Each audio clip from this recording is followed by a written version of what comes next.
Now we talk about Buffon's needle problem. So say a plane is ruled by lines and these lines are separated by a unit distance. So this distance is say some 1 unit. And a needle of unit length is thrown. So this needle is also 1 unit. This distance between the lines is 1 unit and the length of needle is also 1 unit. So say it could be 1 inch. And a needle of unit length is thrown randomly on the plane. So we want to compute the probability that it will intersect some line. So obviously the needle could just lie down like this in the plane and it does not intersect any line. So the idea is that we want to really find out what is the probability that it will intersect the line. So since it is just unit length, it can only intersect 2 lines at the most. So if it falls vertically, you can say it intersects, it just touches both the lines, but it cannot touch more than 2 lines. So that is the maximum it can do.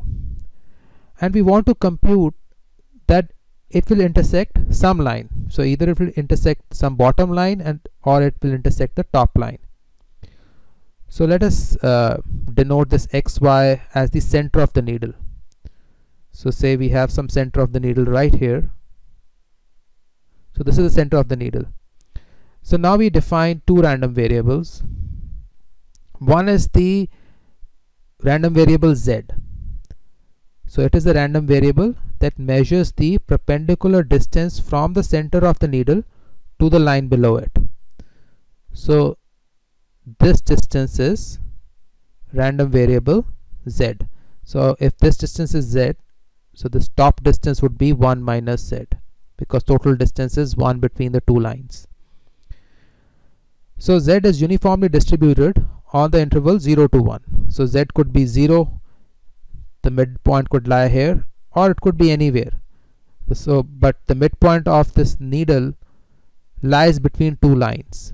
So midpoint always lies between 0 and 1.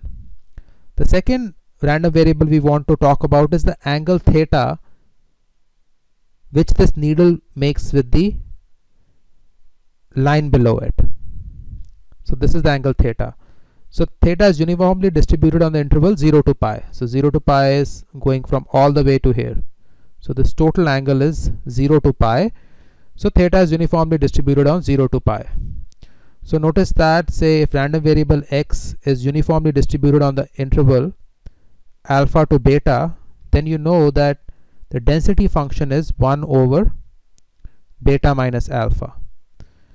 So for f of z, it will be 1 over 1 minus 0, which is just 1, and f of theta would be 1 over, so theta is again uniformly distributed on 0 to pi, so this is nothing but 1 over pi minus 0. I'm just copying this formula down, and this is 1 over 1 minus 0. Now the needle will intersect if and only if this z is less than equal to half sine theta. So let us see this. So notice that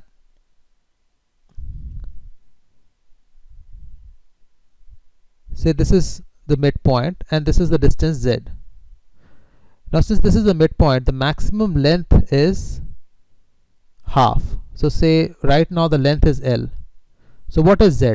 If this angle is theta, z is equal to L sine theta.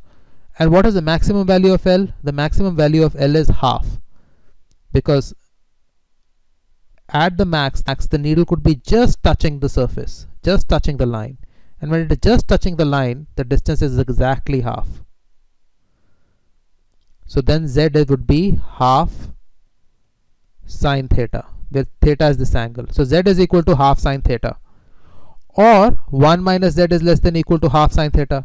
So either the needle is cutting the bottom line or the needle is cutting the top line. The needle will cut the top line. Similar thing if 1 minus z, because 1 minus z is the remaining length, is less than equal to half sine theta. Same principle, but now 1 minus z is in the other direction. So this is the scenario in which the needle will cut the line. So the probability of this set B is double integral over set B f of z comma theta dz d theta. But this you can rewrite as fz times f theta. So fc times f theta, both of them, one is 1 and another is 1 by pi. So this becomes dz d theta. Both of them are constant, so 1 by pi comes out. 1 by pi times 1 is 1 by pi. So this 1 by pi has come out. So now d theta goes from 0 to pi. So that is interval 0 to pi. And dz, it goes from 0 to 1. So first it goes from 0 to half sine theta, and then it goes from 1 minus half sine theta to 1. So when you take the integral, so we are going from 0 to half sine theta, and then from 1 minus half sine theta to 1.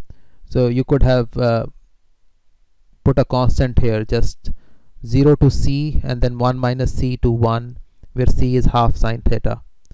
And now it is easy to solve. This will give you, this particular thing will give you half sine theta, and this will again give you half sine theta, that is 1 minus half sine theta. And then all you're left is to compute integral from 0 to pi. Half sine theta plus half sine theta will give you sine theta, and this integral is nothing but 2, because this will become minus cos theta